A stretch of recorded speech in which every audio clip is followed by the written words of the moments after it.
Hey guys, welcome back to another episode of Ghosteas. I'm Natalie. And I'm Macy. And as we're recording this, Puxatawny Phil did not see his shadow on Groundhog Day here in the States. If you're not in the States, you might be like, what are you talking about? But that means that we're getting an early spring. So, yay! Woo-hoo. Allergies.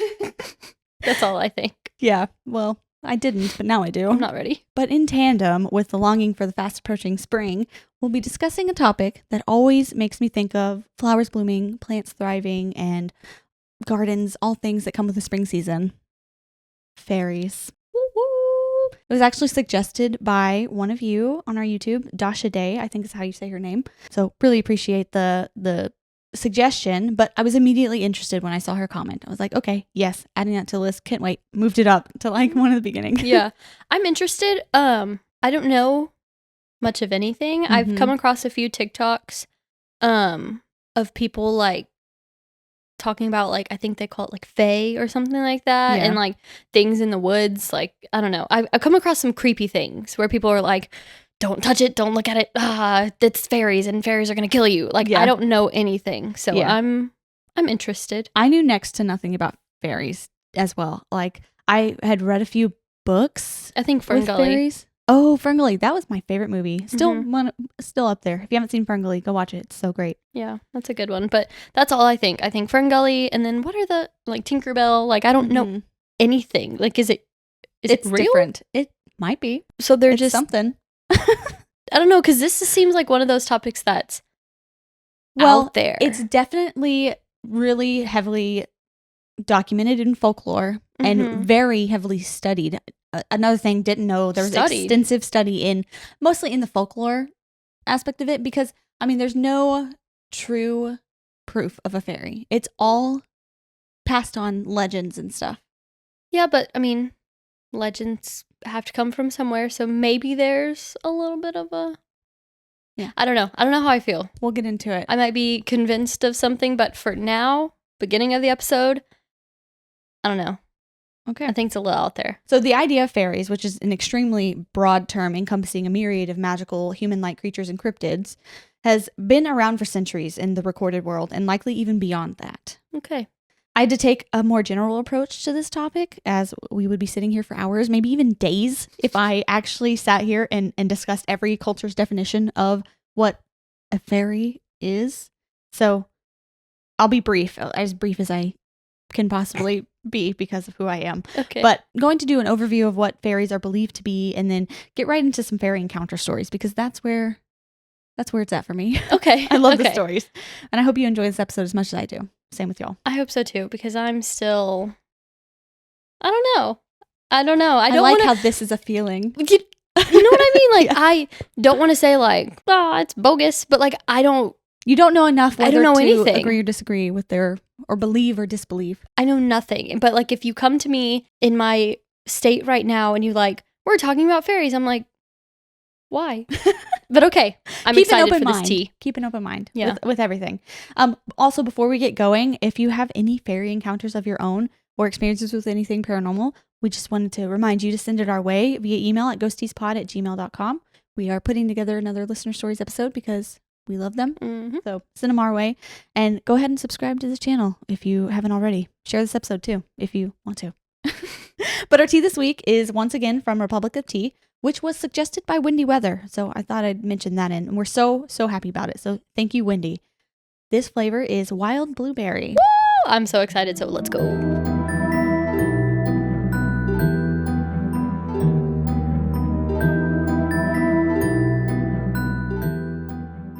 Fantastic.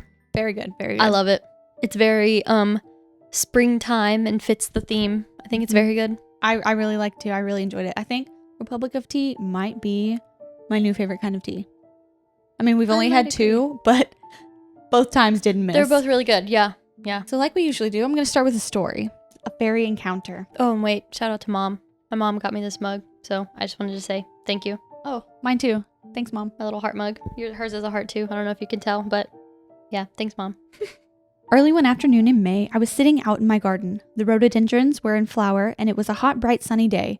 I was very comfortable and content to listen to the birds and just relax. Unexpectedly, I became aware of the golden outline of a figure down at the bottom of my garden. I say outline because it was not solid, but looked as though just its outline had been drawn with golden ink. The figure shimmered and had tall wings, but mostly it was transparent, like a rough sketch. It was about 3 feet tall and rose up in the air a little way before descending. It did this several times. Then I saw a second winged figure, very much smaller. This was also golden, but I remember seeing a flash of blue and green. My first thought was that it was a dragonfly, but on closer observation, I saw that it flew quite differently, and its shape was not that of an insect, but a small human-like figure. Next, I became aware of someone on the seat beside me, although I could not see them, but they were trying to get my attention. I could even see something pressing on my left upper arm, moving my clothing. I had a strong impression that day that I was meant to see the fairies, and they were pleased about it. That is a story from the early 2000s in somewhere in Wales. 3 feet tall? 3 feet tall. I don't like that. No, When you'd you be said surprised. fairies, I was thinking like, you know, Like Tinkerbell. like a few inches, like, Yeah. you know, like a small little thing. 3 feet makes me highly uncomfortable. And yes, me too. And A they little fly too large. around. Yeah. I Well, don't know. not all of them. And that's what we'll get into. Because what you think of fairies and what I always thought of fairies is not quite a fairy. Historically, within the legend and folklore of fairydom, of fae. Okay. But that is my first question going into this. What is a fairy? And to answer that question in a short 1 to 2 sentences is actually nearly impossible and requires so much nuance. But folklorist Simon Young summed it up fairly well in the book Magic Folk, which, great book if you're interested in this, I highly recommend. He said, a simple but efficient definition is that traditional fairies are magical living resident humanoids who dwell exclusively in Britain, Ireland, and in some of the lands that British and Irish immigrants settled. But the definition really is dependent on where you are and who you talk to. There is a lot of local tradition and story behind fairies, if that's even what you want to call them. Okay. So it's specific to like certain regions. So it's not just like all over the world. So says this folklorist. But there are stories everywhere. Okay. Because But I was- like fairy is kind of brought up mostly in traditions in like Celtic and early British yeah, okay. regions, yeah. Obviously coming into this skeptical and I don't Mhm. really know what to say about it, but hearing that it's in just one region makes it a little bit more like, okay, there could be like a species of sorts. This is Okay. going to be a roller coaster for you, just so you know. Okay, I don't know if I'm going to be, don't come for me. I don't know if I can be convinced of, you know, creatures and things. I'm convinced of like the paranormal, Mhm. but I'm still This on the fence. falls in the paranormal a little bit. Okay, I'm just gonna sit back and save your opinions. okay. Save your opinions Okay. until you know all the facts. I don't have an opinion. That's the thing. I'm Okay. just neutral, but okay. Okay, but I'd like to say that even that broad statement doesn't do the term fairy any justice. Fairies have been spotted all over Europe and surrounding areas for centuries, specifically in British and Celtic countries. That's true. But from my understanding of the term fairy, I believe that they have been talked about and believed in much further out than even this location. The nymphs of ancient Greece who were found throughout nature could be considered something of a fairy, though they didn't use that term at that time. There were also fairy-like creatures believed before the 11th century in Persia called Furies.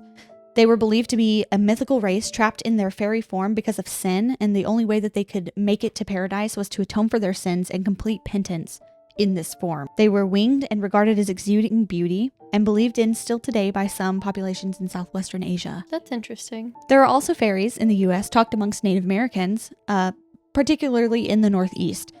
Though it's not completely known if the Native Americans were somewhat influenced by British and Irish immigrants, they nonetheless have their own versions of creatures that fit this mold of fairy, like the Pugwudgie, which we'll talk about a little bit further in detail later. I don't want to get too in-depth on anything right now because I know we're at the very beginning. How come there are so many tales of like creatures and things like that back then, but we don't have any fun things like that now? We do. But okay, but like in 100 years, are they gonna say, oh, in the 2020s they thought da-da-da-da was real? Who knows? Like, what is that of ours? Yeah. Well, I think a lot of the fairy stories were trying to make sense of their surroundings. So That's like what I'm strange saying, things that like- happen. Yeah.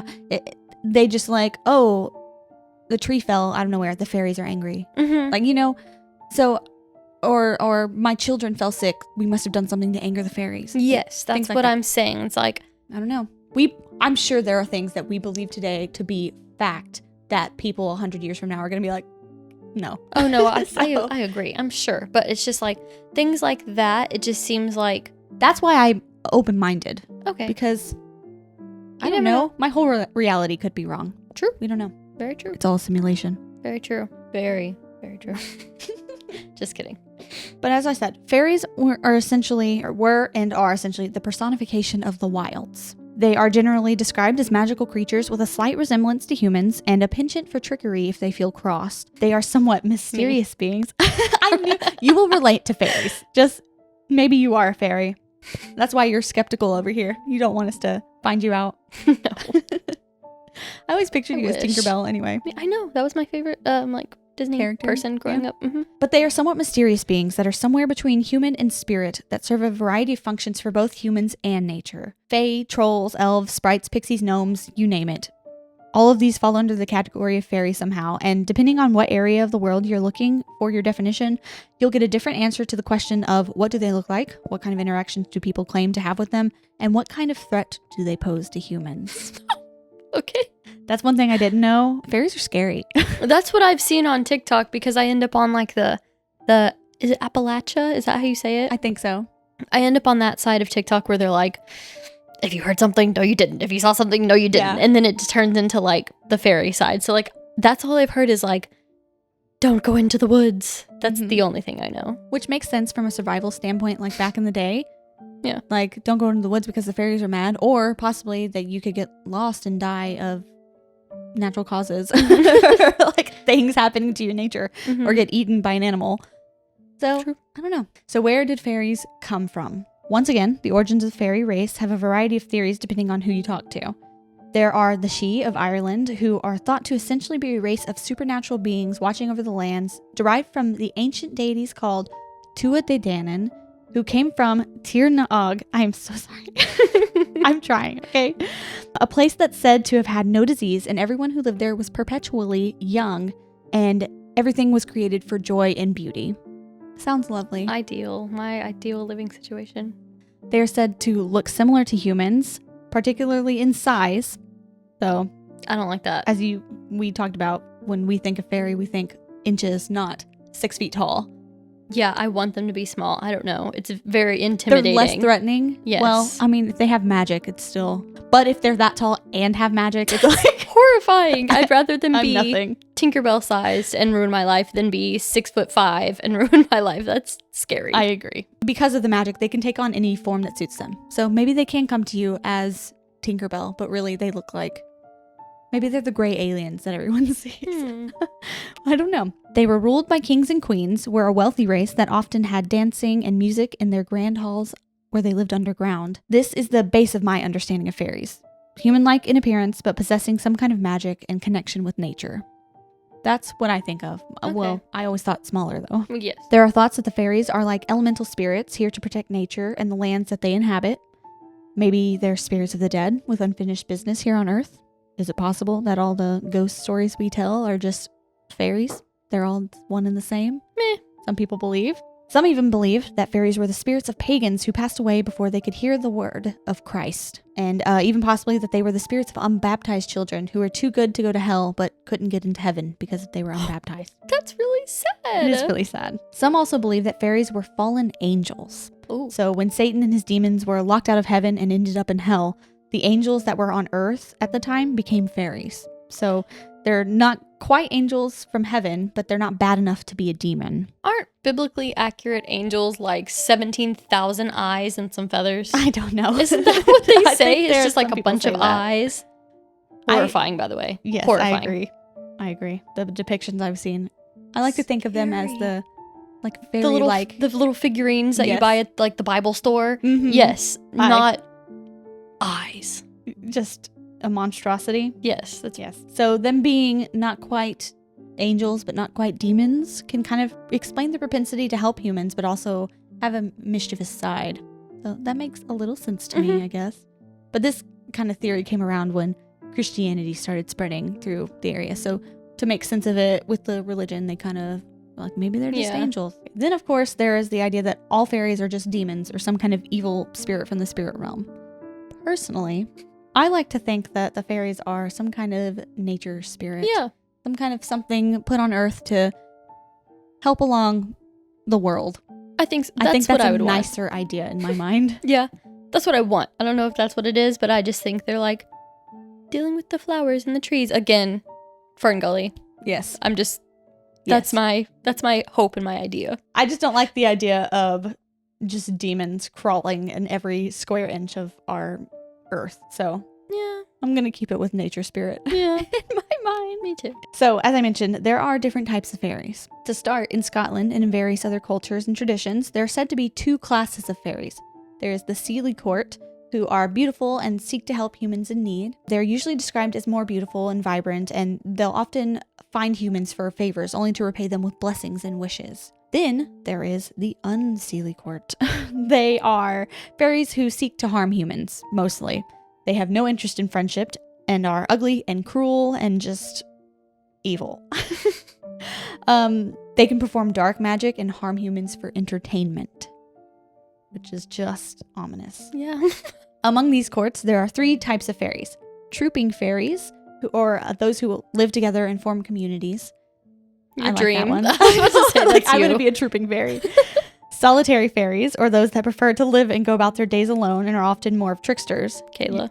I was going to say your dream. And domesticated fairies, or those that live in human households and trade help around the home for small amounts of food and lodging. Me coming into your pantry every day. Every time Natalie enters my house, she goes straight to my pantry just to see what kind of food I have, see what kind of snacks, and just, most of the goes time, about her yeah. day. Most of the time it's nothing, or it's the same thing that I saw the day before, but I just have to check. I don't know what it is, but I just have to look. I don't know. So for the trooping fairies, the Sidhe that I mentioned before fall under this category, as well as several other races of fairy, including Pixies. These are common in the UK and also live underground in mounds and in stone circles. Pixies are small and sometimes depicted with wings.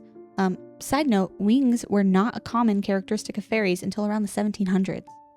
Fairies did not have wings for a very long time. So they were just people? Magical spirits. Okay. Of some kind. They were a different race. Yeah, and instead of having wings to fly, they flew by magic or on the backs of birds or like on small like plants flowing through the wind. Okay, that's cute. Until they're like going to war and like have swords in their hands, like battling other pixies on birds. I don't know. That's what I picture. I still like it. They live in communities and are never seen alone and are often heard by humans singing, dancing, and playing games. There are some who say if you give a pixie new clothes to replace the rags that they are usually seen wearing, they will befriend you, which I like that. Sounds That's cute. like Dobby, the elf to me. Yeah, that's cute. In the summer of 2005, at a friend's home in Chicora, Pennsylvania, a man called JF, that's the name he used, may have had an encounter with a pixie.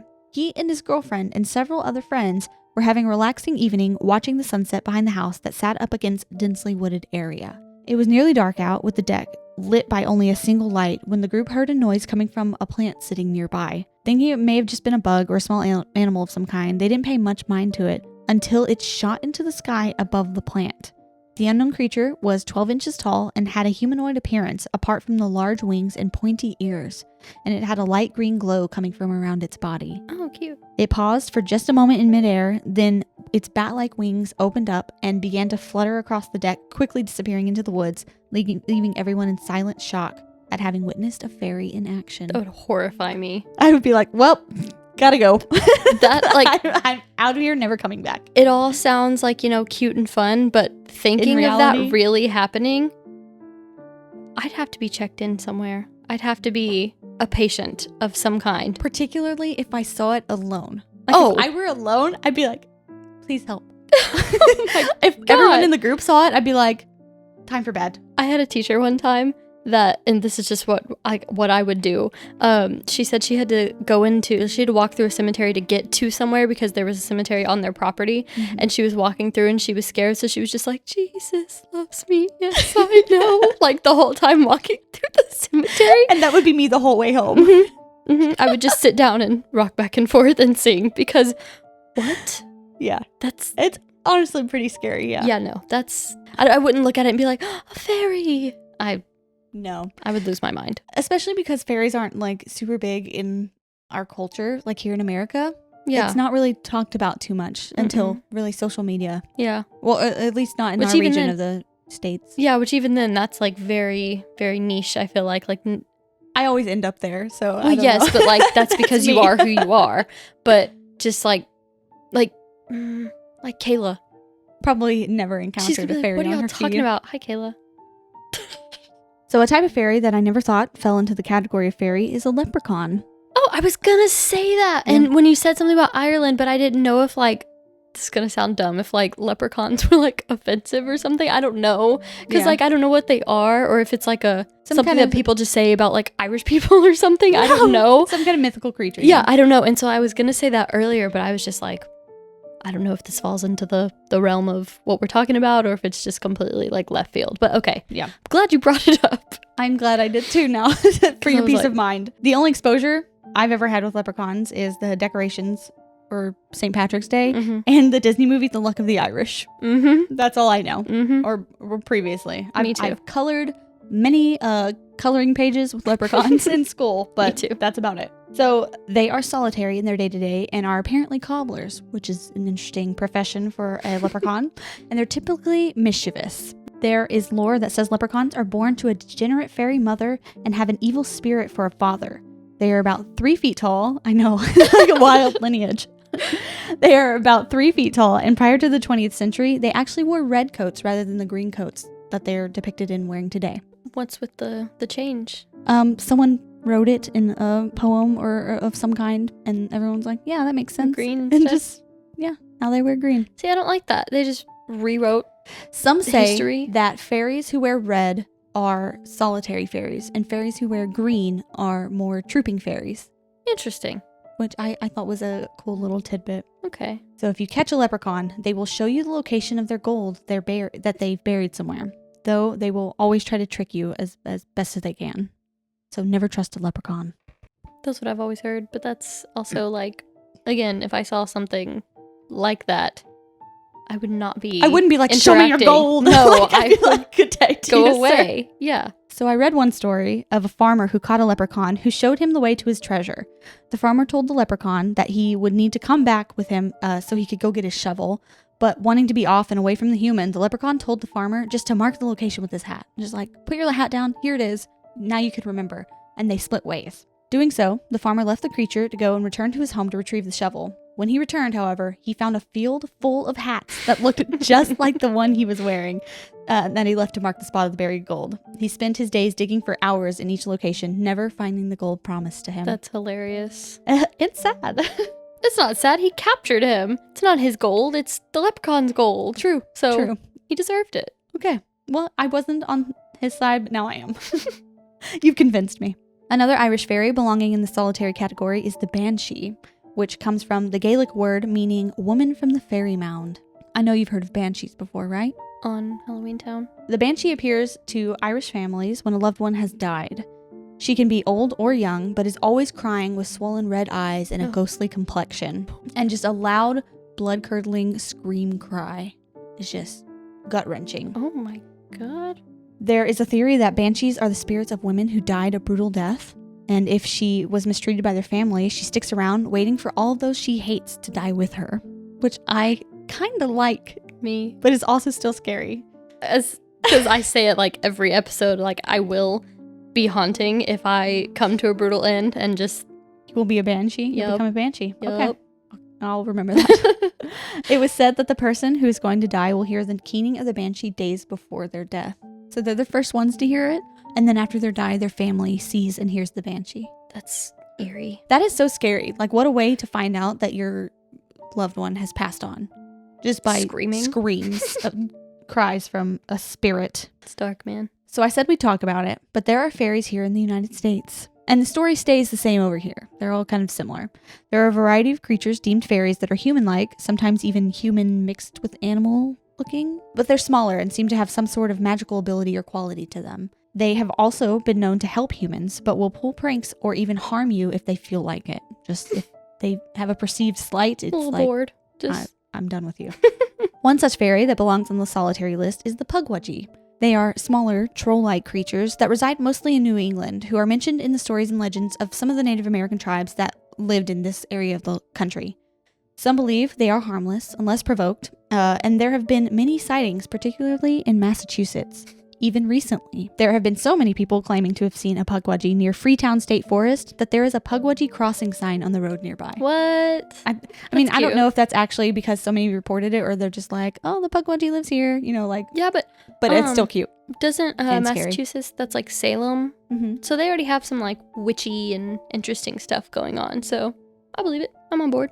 I have a couple of stories of Pukwudgies. While a family was out enjoying nature in the Great Bay National Wildlife Refuge in Newington, New Hampshire, a 4-year-old boy ran up to his father to exclaim, "I saw a little man over there. He had a basket of candy around his neck and he wanted me to reach in and take some. But I said no and that I had to come back to talk to you." Jesus Christ. Immediately I thought true crime. Because what?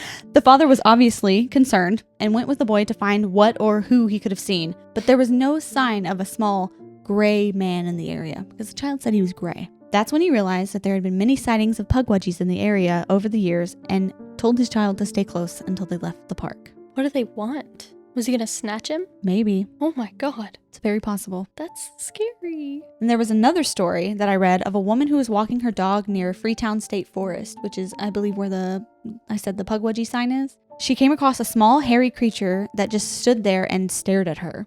She and her dog, both being a little frightened, just turned around and left the wooded area and returned home. I was about to say, that's just going to the bar. That's just going out. Just in general, out in public. Well, I couldn't imagine coming across that in the forest. They just walked up and just stared at each other and just like, I'm gonna go this way. Okay, goodbye. For the next several days, she continued to see the creature steadily showing up closer and closer to her house. Mm-mm. 3 nights later, she was woken in the middle of the night to a sound outside her window. And when she looked out there, the Pukwudgie was standing there staring at her through the window. How tall are they? Like 2 or 3 feet. Oh my I think. God. It followed her home. It knows where she lives. I don't like it. No. I don't like it anymore. Me neither. I was making jokes, but I don't like it. That one made me sweat. Yeah, I already know. knew that story. Ew. There were also many other types of fairies believed by the Native Americans, just endless amounts. One including the Yunwi Junsti. Sorry. Or little people of the native of the Cherokee tribe. I don't speak Cherokee. I don't speak any language, but not even English. English. Barely. These were small humanoid nature spirits that were usually invisible, like the British and Irish fairies, but could reveal themselves to humans if they wanted to. They were typically benevolent, but would punish anyone who disrespected them or their homes. Again, though, it's not entirely clear whether the Native Americans were inspired by tales of immigrants or if the little people were already a tribal legend and tradition before America was colonized. Mm-hmm. Then there are the domesticated fairies. They are some of my favorite fairies because I'd love to have a little house elf like Dobby or something running around cleaning my house while I slept. Like, that's ideal. Wake up and all the toys are put away as long as I knew it was there. I don't know. That's a little sketch. The 3 kinds of fairies that were common in folklore were the brownies, boggarts, and hobgoblins. I like the word hobgoblin. Wait, that's real? Yep. I've heard that word before. Hobgoblin? Yeah. I've heard that On as iCarly? like An insult? Yeah. I didn't know that was a real thing. They are real. They were truly talked about. It's a thing. Yeah, it's not a it's made up thing. word. Yes. Interesting. So brownies were very small in stature and would come out at night while everyone is asleep to perform household tasks and chores in exchange for small payment like food or drink.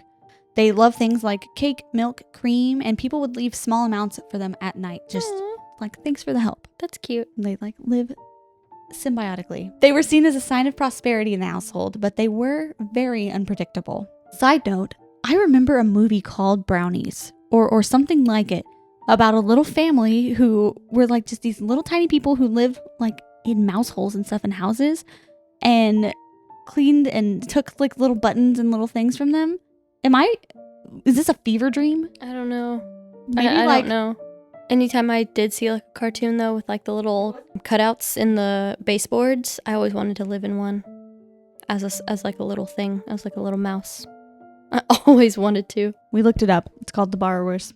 Watch it. 1997. John Goodman. Good movie. Great movie. Anyway, so they're unpredictable. If they encounter any sort of perceived slight or change in their surroundings in the home, so if you just like change up, maybe like feng shui your furniture, they get irritated. And then they'll either leave your home or they'll turn into a boggart. Now, I know boggart from Harry Potter, which is like the thing that turns into whatever you're afraid of. This is a different boggart. A boggart is an evil spirit that will attach itself to a family and follow it wherever they flee. They want to flee. They will strip beds of their sheets, cause food to go bad, make people in the household get sick, destroy clean homes, and most ominously, you'll love this, crawl into the beds at night and place a clammy hand upon the sleeper's face. Isn't that frightening? I'm gonna be so honest. All of these things just sound like me. The clammy hands. Right now, I'm always TMI. My hands are always sweating. My hands are sweating right now. That's hilarious. Oh my! I can't even laugh. Natalie's a boggart. I can't even laugh because every little creature that you're describing, I'm just like, yeah, me too. Relatable. Am I just a little creature? By the end of this, we'll know Natalie is a fairy. I don't know. I'm scared. Well, then I won't do any of these things just in case. So if you hang a horseshoe over your door and sprinkle salt outside, it'll keep the boggarts away. So I'll know if I hang a horseshoe over my door, you won't be able to come in. My God. Lastly are the hobgoblins, and they're just like brownies as they perform household chores like dusting or ironing while people are sleeping, but they are much more mischievous, pulling pranks on people living in the home and can be a bit meaner than a brownie. Just a brownie, but rude. Here is a story of what someone believed was a brownie in their home. I think I was about 7 because it was after we'd moved houses, but before my brother was born. I was in bed. The headboard was partially over the window as it was a small room. The curtains were thin fabric, pale in color, with a snazzy 1980s geometric print. The orange streetlight outside threw the shade of the window frame onto the back of the curtains. I was lying in my bed looking up at it when the curtain started twitching. As I watched, the silhouette of a tiny human figure, probably a little smaller than my adult hand, began climbing up the inside of the curtain. I don't know where it went because as it went higher and it moved out of the orange squares of the streetlights, it disappeared into the shadows. I suppose it could have been a dream, but I remember the scratch on the fabric of the curtains, the way the curtains pulled, and the way shadows on the folds grew and shrank. It's always been far too clear to be a dream. I don't have many childhood memories. Lots of them are fuzzy and disjointed, but that one is clearer than most. Oh my gosh. Yeah, I don't like the thought of like the sound of it crawling up. That's a little freaky. Well, he also went on to say that his mom was like heavily pregnant when they moved in, and it was probably fleeing away from the idea of living with a screaming baby. And I thought that was funny.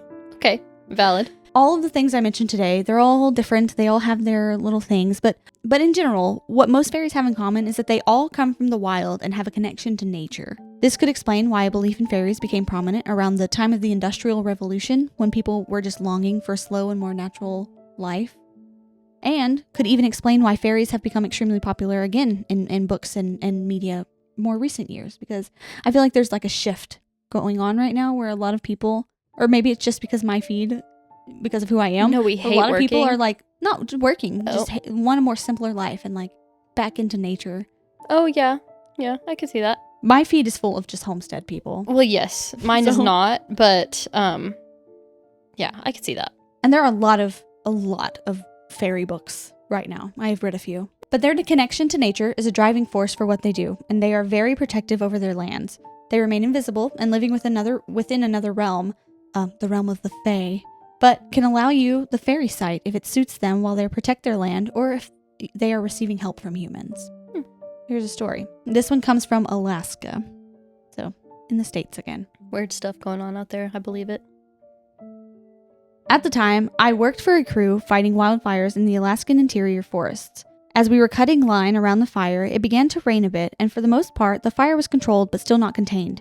It is our job to cut line around the entire fire to eliminate any chance of it drying up and spreading. So it was a low adrenaline, regular run-of-the-mill day at work. My saw partner and I would each run the saw till the tank ran out and switch. As I was cutting down these trees about 2 to 3 inches wide and 10 to 15 feet tall, I went to cut into the bottom of one, and right before my eyes, the tree shrunk down and a not-so-handsome little man about a foot tall with a beard and many wrinkles on his face stared up at me and screamed, "No!"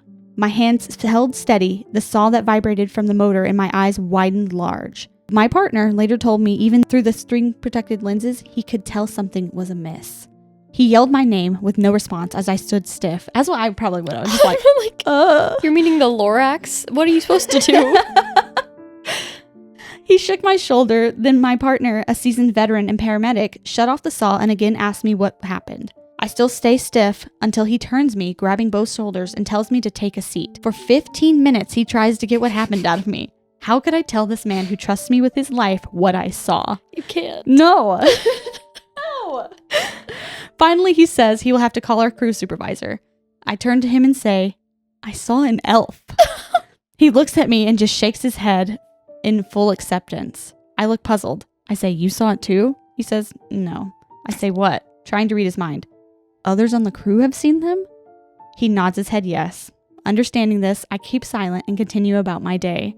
I nor the others on the crew were ready to share and hold their truth about this possibility of fallout that could have occurred. What? So all these people cutting trees down in the forest of Alaska see these elves and they're just like, okay. And just don't tell anyone because that's crazy. What do you say? I don't know. That's really actually kind of sad. They're just cutting down these elves. Like, did they live in the trees, I guess? Yeah, That's sad. Wow. He gave him the fairy sight, like, please don't cut down my home. Aww. Yeah, it's really sad. And really scary. I would really probably scary. quit Oh, yeah. on the spot. Like, I probably would have reacted exactly how he did, just like froze up and like Valid. sat down, just like, had no words. It's Yeah. like, I saw an elf. She yelled at me. He yelled at me. Wow. And it's just wild that they're all seeing it. Like, the guy's just like, oh, okay. Yeah, Nothing new here. No reaction. That's insane. I like that story a lot. Me too. So there were many stories that I came across of people gaining fairy sight one way or another. One of them being a maid unknowingly working for a fairy family because of the glamour that was being used by the fairies. She was given some kind of medicine to tend to the sick child when the maid accidentally got some of the medicine in one of her eyes, and then she was able to see through the fairy magic and realized who she had been working for this whole time. What? Once the fairies found out that she could truly see them, they blinded her in that eye and she never saw the family again. What? They're like, we've been made. And just like, so the medicine that she was supposed to give to the sick fairy child, which she didn't know was a fairy child, like she spilled a little and like a drop like splashed into her eye and it gave her fairy sight. And she could see that they were fairies? She could see that she had been working for fairies the whole time. She didn't know. She was like and under some kind of spell. They're just like human sized? Yeah. Oh, whoa. That's interesting. I like how they just like completely blinded her. Like know, there's that's no so other evil. solution. They're just like, They could have just disappeared. well, then she'd be able to see all fairies everywhere, Okay, valid. keeping their secrets. There are also stories of people happening upon fairies by stepping into fairy rings or other fairy places such as fairy hills, caves, forts, trees, and paths. There are lots of fairy things. These fairy places acted as doors or portals to the fairy realm and can sometimes allow a human a glimpse into the life of the fae at certain times of the year if you look carefully. Fairy rings are said to be rings made on the forest and woodland floors by fairies dancing in circles, like at night. I've seen have that. little parties. Yeah. But really, we know now that they're just a formation of fungus that naturally grows in those climates, so not really. But maybe, I don't know. Maybe they grow there because the fairies cause the fungus to grow. I don't know. Who am I to say? Some say if you walk 9 times around a fairy ring, or in some cases, just step inside of one, you may enter the fairy realm. So you're just completely into another dimension. Can you get out? Who Not knows? always. I mean, who knows? Though this seems pretty cool, humans who enter the fairy realm and those who particularly eat and drink their food or hear their music can be stuck in there forever and just never be able to get back home, unless the fairies are inclined to help you in some way. Interesting. Like this story. So this is a story written in a newspaper in Iowa in the late 1800s. It was the Des Moines Register, actually, called The Disappearance of Kitty Crow, Stolen by the Fairies, a marvelous story that comes from the bounding West. Andy Crow is a well-known and prosperous farmer living in Center Township. Some years ago, he had a daughter, the sole remaining member of his family living at home. The girl, just approaching womanhood, was afflicted with a strange malady and baffled the skills of physicians. He finally concluded to take the girl to Father Bernard of the New Mellery Monastery, that was a tongue twister for me, who, on account of his well-known piety and self-abnegation, had established quite a reputation far and wide as a restorer to health of persons afflicted with physical or mental diseases. The good father prayed over the girl and prescribed medicines for her cure. On her way home from the monastery, the girl told her father that all that was done for her by Father Bernard would not help her in the least, and that she would go away in a year from that time to live with the fairies. Which, by the way, some people claim, like, after their loved ones passed, like, they didn't really pass. They just went to live with the fairies. Oh. Her father paid no attention to what the girl said. In fact, he forgot all about it until just a year from that night, he woke up in the morning and found his daughter gone. A candle was burning in her room, and all her clothes were left behind except one calico dress. On reporting her disappearance and what the girl had told him, the neighbors became very suspicious and charged the old man with making away with her. The neighboring creek was dragged for her body and the woods and fields subjected to a close search, but no trace of the missing girl was found. In just a year from her disappearance, she returned home and related a wonderful tale regarding her absence. She said she had been off with the fairies, with whom she had lived in the most splendid style. They had everything that a heart could desire and spent their time traveling incognito over the country. She had traveled with them and rode in cars invisible to mortal eyes. The fairies had heard of the suspicious attaching to her father on account of her disappearance, and, at their command, she had returned home to clear up the old gentleman. A grand feast was held in honor of her return, which was attended by all the neighbors, to whom she related her wonderful experience. 2 days later, she went to visit her sister, who is married to a man named James Hayes, a teamster residing on 13th Street. On the third day after coming to her sister's home, she came downstairs and informed Mrs. Hayes that she had to go, that 2 of the fairies had come for her, and that they were now upstairs. So her sister followed her upstairs, and there, to her amazement, she saw 2 strange-looking beings resembling men dressed in antiquated black costumes. With them, the girl left the house. Mrs. Hayes followed them to the door and watched them go up the street when, after going half a block, all 3 suddenly disappeared in the air, since which nothing has ever been heard of from the missing girl. Such is the story that has been reportedly told by Andy Crow, always with tearful eyes and impassioned voice, and most of the neighbors, many of whom are well posted in legendary tales regarding the fairies in Ireland, implicitly believe the same. Whoa. So she got lost into the fairy world, or was taken. Heard her dad was being accused of her demise, came back because the fairies were like, hey, gotta clear Go things fix up. it. Yeah. Told them, like, I've been living the greatest life, and then just... And I'm gonna go back. Poof. Goodbye. And this is in a newspaper? It was in a newspaper, or some kind of, news publication. Very intriguing. Yeah. Wow. I thought so. Fairy forts, or what were thought to be fairy forts, are something that can be explained away, as we now assume that they were just remains of an ancient circular settlement in places like Ireland. Fairy paths, however, are something that intrigues me greatly. So fairy paths are routes traveled by fairies when they are moving between what they call raths, so like their homes. They are to be avoided so that you do not get in their way and make them their trek harder for them, basically. And it's even unlucky to make noise or speak profanely along one of these paths. If people were planning to build a home, they would often consult fairy doctors who had extensive knowledge of the fairies to make sure that they didn't build one near a fairy path. And if people had plans to build their home through one of these, they would often have their front door and back door aligned. So at night, they could just open them up and let the fairies pass through their home. Oh my God. There are even instances of people who had their house built on a fairy path, but like a corner jutted out into the path.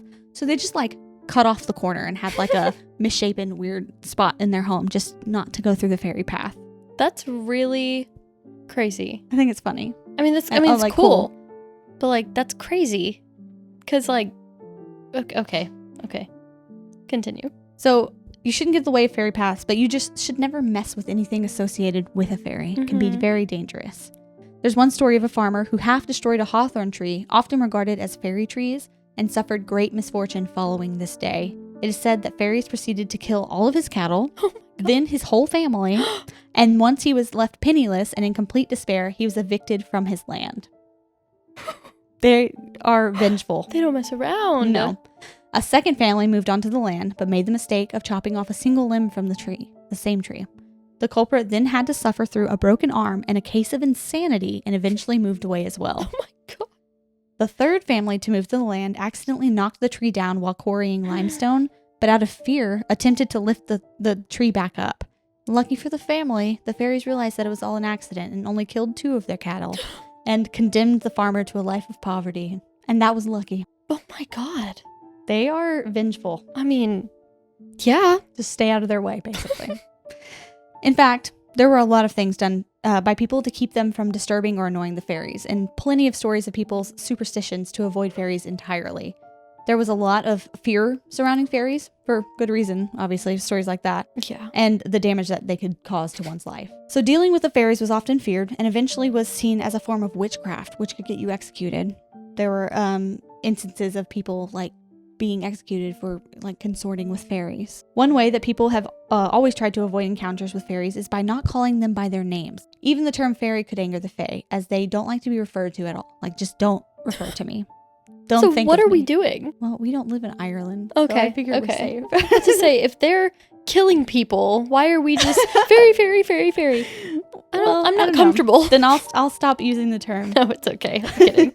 But what? Many people use the term good people, good folk, or the gentry, and so on, so that fairies, the good people, wouldn't become enraged at humans speaking of them. If people heard distant music and dancing or the hum of fairies speaking, they would avoid the areas to not be blasted or shot by these fae folk, because there's a thing called like fairy blast or fairy shot, that it's like a little hole that goes into your skin and becomes infected. And I don't know what the like real life thing is for that. Like if there's like a like actual disease something or in medicine that can cause that. But yeah, you could get shot by a fairy.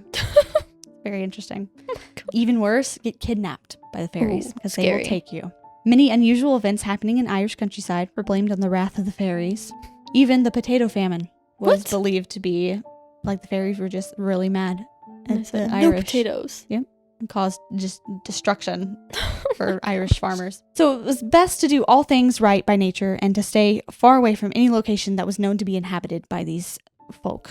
If you ever caught a glimpse of a fairy wind or a flurry of circling wind and leaves, which I'm sure you've seen, like they're like the little mini tornadoes. Yeah.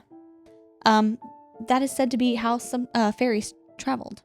Oh, So cute. it's best to bow your head and wish the good folk a safe journey, and maybe even say a prayer for protection for yourself. I mentioned that people could be taken by the fairies, and getting caught in a fairy wind is one of the ways in which you can be swept away to the fairy realm. Some believe that if you were to kick up or throw the dirt or gravel from beneath your feet into the fairy wind, you could release a human that may be trapped there. So you just like throw it up and they're invisible and then just like fall from the sky, from the fairy wind.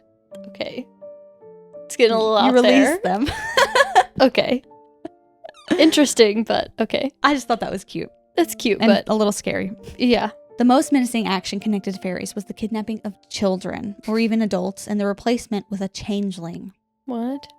Fairies would sometimes come into the homes of an infant and take the baby for themselves, either as punishment for something the humans had done to slight them, or because they just wished for a healthy and beautiful baby to raise. They would often replace the baby with a changeling. So a changeling was maybe, some say, a fairy child, but was often strange and oafish in appearance and could even have some kind of deformity and look just a little bit off. There is another theory that changelings are the offspring of fairies and elves, so they're just like this mixed breed of creature. Like a hybrid creature? Interesting. This is terrifying to me. Yeah, but like... This is of my nightmares. Okay. There are a few reported ways to get your child back, some more sinister than others. You could get the changeling to laugh, some say. But worse, you could severely mistreat the changeling, and the fairies would feel so bad for it that they would return your child and rescue the changeling. As you can imagine, the belief was pretty horrendous and was possibly an excuse for child abuse. I was about to say just abuse. Yes, basically. Here is a story that came from the same book that I read, Magic Folk. An account of this nature I had from a woman to whose offspring the fairies seemed to have taken a peculiar fancy.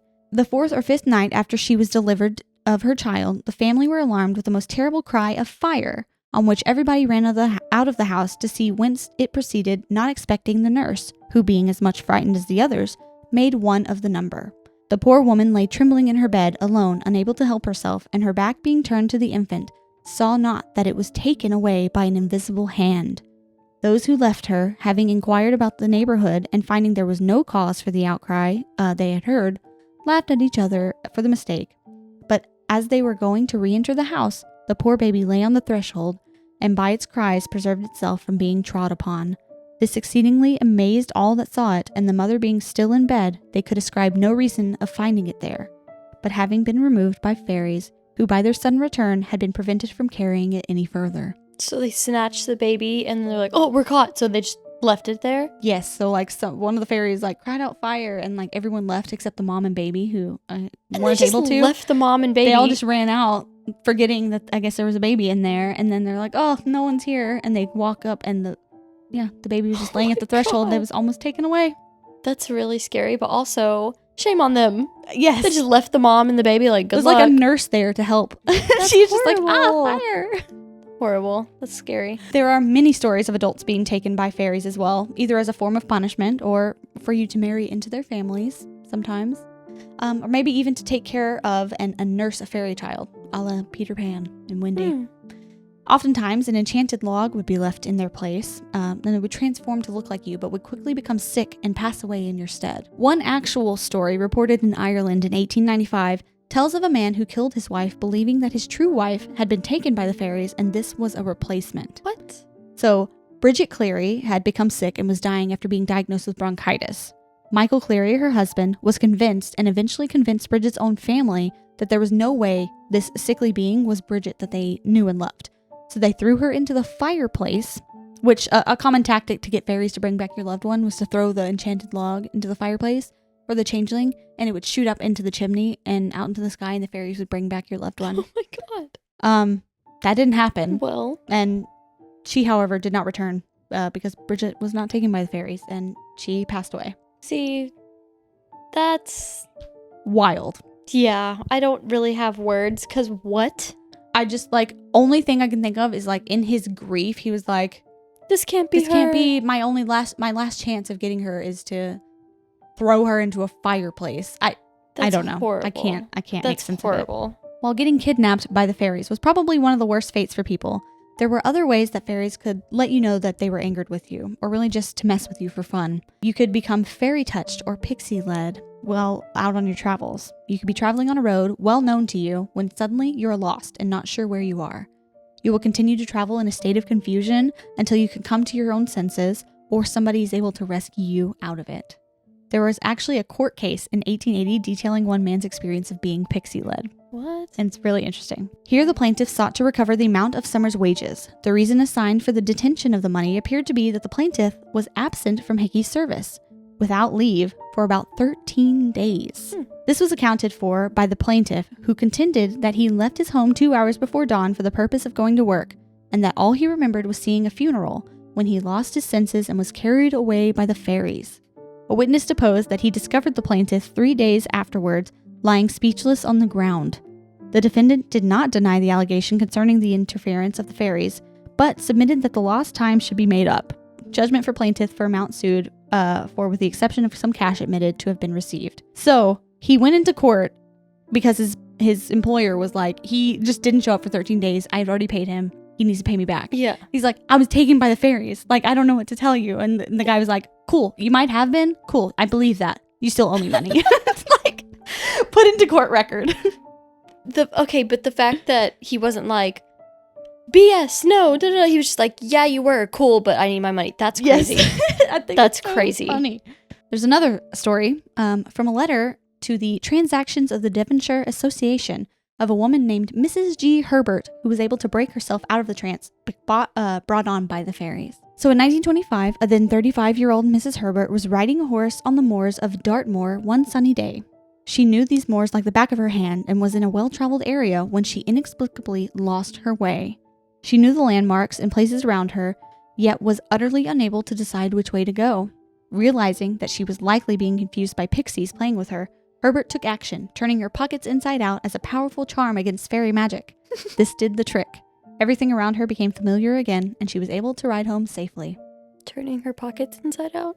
There were many superstitions and charms used to avoid fairies if you had traveled through an area known to be inhabited by fairies, or just had the misfortune of coming across one. The Fae hated fire, salt, iron, and luckily, the Christian religion. So you could carry any of these or say some prayers of protection to keep yourself safe on your way. You could also wear your clothes inside out, your pockets inside out, carry 4-leaf clovers, or carry bread in your pocket. Bread? So a slice of homemade bread in your pocket could keep the fairies at bay, apparently. Okay. I don't know. I like it, though. Sure. Belief in fairies was persistent and widely held by people of all statuses. One such believer was English poet and artist William Blake. I've personally read some of his work, and it's fun to see people you know and have enjoyed their work have a belief in Yeah. things like this. Like, I just love things like that. Yeah. Blake claimed to have secretly held witness to a fairy funeral sometime in the summer between 1800 and 1803. He spoke to a fellow guest at a dinner he was attending discussing the encounter, saying, "Did you ever see a fairy's funeral, madam?" "Never, sir," she said. Blake goes on to tell of the experience he had the night prior, saying, "There was great stillness among the branches and flowers, and more than common sweetness in the air. I heard a low and pleasant sound, and I knew not whence it came. At last I saw the broad leaf of a flower move, and underneath I saw a procession of creatures of the color and size of green and gray grasshoppers, bearing a body laid out on a roast leaf, Aw, which they buried with songs and then disappeared. It was a fairy funeral." that's really cute. I think that's really cute too. See, it's only cute when they're really, really tiny. Like if you saw a massive amount of large people doing the same thing. It's like, what are they doing, like, out in the woods? But if they're, like, a couple inches tall, I'm like, aw. Yeah. Ugh. Another person you may know that had a keen interest in fairies was Sir Arthur Conan Doyle, the author of Sherlock Holmes. Mm-hmm. He had a deeply invested curiosity for fairies and was taken in by possibly one of the greatest fairy hoaxes to ever come about. Bet you didn't know there was a fairy hoax. I did not. It was quite the scandal. Two young cousins from Cottingley in England, 16-year-old Elsie Wright and 9-year-old Frances Griffiths, had captured a series of images of fairies near their home in 1917. There were 5 pictures in all, and they took the fairy community by storm.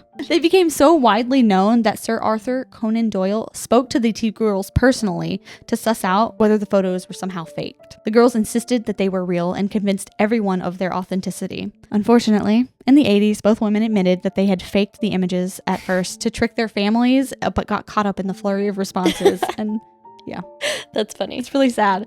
It came out, I think how it came out was one of the girls was talking to a believer in fairies and kind of half said it, but then had to like go all in like, yeah, we made it up. And the other one was so mad at her I and would was be like, too. well, yeah, I guess the cat's out of the bag. We made it up, but I mean, that was the greatest time of my life. That's hilarious. And I we'll love put that for pictures of them. that too, because they're still available. They're still out there. That's amazing. So this belief in fairies continued on by many, and soon a club was formed for people like Blake, though he was long gone by the time of its formation. It was for those that believed so much that they wanted to get to the bottom of this fairy business by holding meetings and taking in fairy encounter stories from any and everyone willing to share. Simon Young, the same folklorist I've been kind of mentioning, who, by the way, has an extensive amount of work and study on fairies, so if you are interested, I got a good portion of my information from him, and you should definitely look him up. He's got some good stuff out there. But he summed up the original Fairy Investigation Society pretty well, so I'll just continue to quote him here. The original Fairy Investigation Society was an organization that was set up in the United Kingdom in the 1920s by a bunch of bohemian eccentrics in London. It was necessary to believe in fairies to join the Fairy Investigation Society. And as I said above, they hosted meetings, put out papers, and, as the name implies, investigated people's accounts of encounters with the good people. There were many members, including some famous or well-known figures at the time. Captain Sir Quentin Crawford was a founder of the society and was actually a man of science in the early 20th century. He was an early pioneer in developing radio technology and had a hand in some pretty important inventions of wireless technology for the British Navy. He had an interest in communicating with the dead, which is very interesting. It led him to eventually have interest in fairies and fairy encounters. He claimed to have used his radio to communicate with marsh elves on the outskirts of London, and even received a message from them of a location of some buried treasure. Did he? If he found it, I'm not sure. I Did didn't he find find that the information, treasure? but if he did, that makes it so much more interesting. Yeah, but I'd like to know. So he, along with several other fairy believers, founded the first Fairy Investigation Society and met semi-regularly to do some investigating. The society was founded in 1927 and held meetings until 1939 when World War II began, and unfortunately, many of their documents from that time were lost in the Blitz in London. Oh. But we do have a few of those, including a letter written to the society from someone who claimed to have had an experience. Ooh. She says, "I was staying at an old house in Gloucester, and the garden at the back ended in the forest of birdlip beeches, which covers part of the Cotswold Hills. It was before the days of the shingle, and I had washed my hair and was drying it in the sunshine in the forest, out of sight of the houses. Suddenly, I felt something tugging at my hair, and I turned to look. A most extraordinary sight met my eyes. He was about 9 inches high, and the most dreadfully ugly, dreadfully misshapen, most wrinkled and tiniest mannequin I had ever seen. He was the color of dead aspen leaves, sort of yellow-brown, with a high, squeaky voice. He was caught in the strands of my hair. He was struggling to escape, and he grumbled and complained all the time, telling me I had no right to be there, troubling honest folk, and that I might have strangled him with my hair. Finally, he freed himself and disappeared. I mentioned my experience afterwards to a professor of Bristol University. He was not surprised and told me that Birdlip Beaches was one of the few places left where there were fairies, and no one could go there because of it. That's cute. I don't feel weird about that one. Yeah, but like it seems like he was just like, why are you in here? Yeah, he wasn't being like threatening. He was just like, oh, how dare you? And like, as he walked off. That's cute. Her like walking and he's just like, oh, like a spider web. Yeah, yeah, that's funny. Lucky for fairy believers everywhere, the Fairy Investigation Society was started back up again in 1945 after the war had ended by a woman named Marjorie Johnson. They went right back to gathering fairy stories and conducting their own investigations on locations believed to be haunted by fairies of one kind or another. There were, once again, many well-known people who were believers and members of the society, like one member who Simon Young called a sleeper member, who was actually Walt Disney. What? Walt Disney was a believer in fairies and even took a trip to England to do some searching of his own. That's really cool. Really cool, and honestly makes sense when I think about it. Yeah. Like what he was, like a very imaginative person. Yeah. Like, of course he was interested in fairies. I don't know, that just makes it like more real. It's just because I know who that person is. Yeah. So Johnson ran the Fairy Investigation Society for many years and was even a driving force in one of the society's greatest works. She started a collection of individual accounts of fairy experiences intermingled with collated folklore. The Fairy Census still runs today and is constantly accepting new encounters. So I'll leave a link in the description if you have a fairy encounter and you want to provide to the Fairy Census. They're constantly running. That's cool. There have been 2 fairy censuses published thus far by way of the Fairy Investigation Society, and is just basically a long list of stories compiled. You go through and you just read story after story. I got several of my stories today from there, so I'll leave links to this as well because they're so interesting. Yeah, that's really cool. I'd also like to do another episode of just reading fairy stories, like a tea party episode. If y'all are interested, let us know, because I'd love to do that. These were so fun for me. Yeah, these are fun. These are really cute. They're not like threatening, like demons and scary stuff. So maybe after like a bunch of, if we do more scary episodes, we can have like a cleanser. Yeah, like a fun little fairy episode. I just wanted to end this episode with a few more encounters that were fun and whimsical and a little wild. An instance was told me by a person who had the reputation of the utmost integrity. This man, being serious disposing of a horse he had at that time no great occasion for, and riding him to market for that purpose, was accosted in passing over the mountains by a little man in a plain dress, who asked him if he would resell his horse. "'Tis the design I am going on," replied the person who told me the story, on which the other desired to know the price.